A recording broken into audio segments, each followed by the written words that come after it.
नमस्कार। आज देश की तमाम फटाफट खबरों में आपका स्वागत है। भगोड़ा हीरा कारोबारी मेहुल चोकसी एंटीगुआ और बरबुडा से भी लापता हो गया है। चोकसी के वकील विजय अग्रवाल ने इसकी पुष्टि की है। समाचार एजेंसी ANI से बात करते हुए चोकसी के वकील विजय अग्रवाल ने बताया कि हीरा कारोबारी के गायब होने से उनका परिवार परेशान है और मुझे इस पर चर्चा करने के लिए बुलाया गया था। उन्होंने बताया कि फिलहाल एंटीगुआ पुलिस मामले की जाँच कर रही है, लेकिन परिवार चोकसी की सुरक्षा को लेकर चिंतित है। पेट्रोल डीजल के दामों में मंगलवार यानी आज भी एक बार फिर तेजी आ गई है। ऑयल मार्केटिंग कंपनियों ने आज फिर तेल के दाम और महंगे कर दिए हैं। रविवार की बढ़ोतरी के बाद सोमवार को दाम स्थिर रखे गए थे। मंगलवार को पेट्रोल 23 पैसे और डीजल 25 पैसे महंगा हुआ है।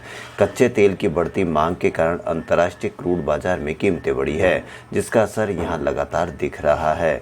मई महीने में 4 मई के बाद से अब तक कुल 14 दिन बढ़ोतरी हो चुकी है। इस महीने की बढ़ोतरी के बाद से पेट्रोल 3.09 रुपये प्रति लीटर और डीजल के दाम 3.56 रुपये प्रति लीटर महंगा हो चुका है।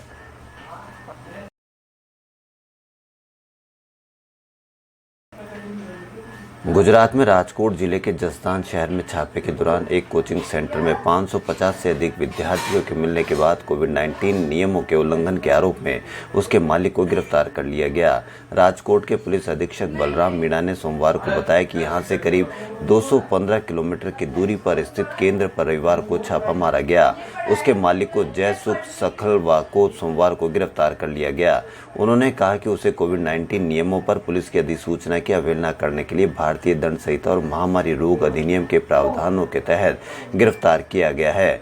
उसकी लापरवाही से संक्रमण फैल सकता था। बच्चों को उनके अभिभावकों को सौंप दिया गया है।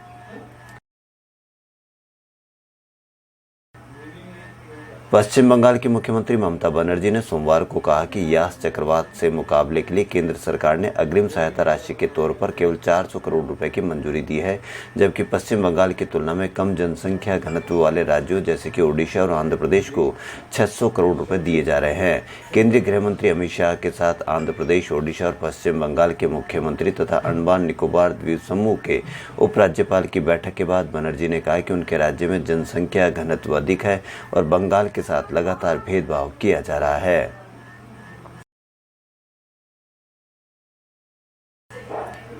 घरेलू दवा कंपनी पेनिसिलिया बायोटेक ने रूस के सरकारी निवेश कोष रशियन डायरेक्ट इन्वेस्टमेंट फंड के साथ मिलकर भारत में स्पुतनिक वी कोरोना वायरस टीके का उत्पादन शुरू कर दिया है।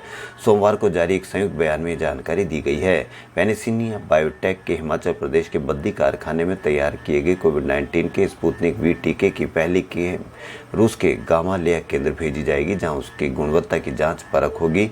रूस का RDIF स्पुतनिक वी टीके को अंतर्राष्ट्रीय बाजार में उपलब्ध कराता है। योग गुरु रामदेव ने एलोपैथिक दवाओं पर अपने विवादित बयान को भले ही वापस ले लिया हो, लेकिन तकरार अभी थमती नजर नहीं आ रही है। रामदेव ने सोमवार को इंडियन मेडिकल एसोसिएशन पर 25 सवाल दागे हैं। रामदेव ने IMA से जानना चाहा कि क्या एलोपैथी हाई ब्लड प्रेशर और डायबिटीज जैसी बीमारियों से स्थायी राहत देती है। ट्विटर पर खुला पत्र जारी करते हुए रामदेव ने IMA से उनके 25 सवालों का जवाब देने को कहा है। दरअसल IMA ने सोशल मीडिया पर उस वायरल वीडियो पर आपत्ति जताई थी जिसमें रामदेव ने दावा किया था कि एलोपैथी बेवकूफ़ी भरा विज्ञान है। उन्होंने कहा था कि कोरोना के इलाज के लिए स्वीकृत रेमडेसिविर, फेविफ्लू और ऐसी अन्य दवाएं कोविड-19 मरीजों का इलाज करने में असफल रही है। रामदेव ने यह भी पूछा कि क्या दवा उद्योग के पास थायराइड, गठिया, अस्थमा और कोलाइटिस जैसी बीमारियों का स्थायी उपचार उपलब्ध है। अमेरिकी कंपनी मॉडर्ना के बाद फाइजर ने भी पंजाब सरकार को कोविड-19 से बचाव के लिए टीके की सीधी आपूर्ति करने से इनकार कर दिया। कंपनी ने कहा कि वह केवल केंद्र सरकार के साथ करार करेगी। राज्य के अधिकारियों ने रविवार को कहा था कि अमेरिकी टीका निर्माता कंपनी मॉडर्ना ने कंपनी की नीति का हवाला देते हुए पंजाब को सीधे टीके की आपूर्ति करने से इनकार कर दिया। उन्होंने बताया कि कंपनी का कहना है कि वह भारत सरकार से करार करेगी, न कि किसी निजी पक्ष या राज्य से टीकाकरण के लिए। पंजाब के नोडल अधिकारी और भारतीय प्रशासनिक सेवा के वरिष्ठ अधिकारी विकास गर्ग ने सोमवार को कहा कि फाइजर ने राज्य को दिए जवाब में कहा, फाइजर राष्ट्रीय टीकाकरण कार्यक्रम में अपनी कोविड-19 टीके की आपूर्ति करने हेतु दुनिया भर की संघीय सरकारों के साथ काम कर रही है। दिल्ली में भी कल से कार बाइक में बैठे बैठे वैक्सीनेशन की सुविधा शुरू होगी, जिसे ड्राइव थ्रू वैक्सीनेशन कैंपेन के तौर पर जाना जाता है। मुख्यमंत्री अरविंद केजरीवाल इस अभियान का आगाज करेंगे। दिल्ली में ड्राइव थ्रू वैक्सीनेशन द्वारका के वेगास मॉल से शुरू होगा। इस मौके पर सीएम केजरीवाल भी उपस्थित होंगे। द्वारका के वेगास मॉल में ड्राइव थ्रू वैक्सीनेशन सेंटर खोलने के साथ सारे इंतजाम पूरे कर लिए गए हैं। दिल्ली सरकार के साथ मिलकर Aakash health care super speciality hospital ये ड्राइव थ्रू वैक्सीनेशन सेंटर शुरू कर रहा है। देश में कोरोना की दूसरी लहर कमजोर पड़ती जा रही है। सोमवार को 1,95,685 लोगों में संक्रमण की पुष्टि हुई। ये आंकड़ा पिछले 42 दिन में सबसे कम है। इससे पहले 13 अप्रैल को 1,85,306 लोगों कोरोना पॉजिटिव पाए गए थे। हालांकि मौत का आंकड़ा सरकार और लोगों के लिए चिंता का सबब बना हुआ है। देश में सोमवार को 3,496 लोगों की कोरोना की वजह से जान गंवानी पड़ी। राहत की बात यह रही कि इस दौरान 3,26,671 लोगों ने कोरोना को मात दी।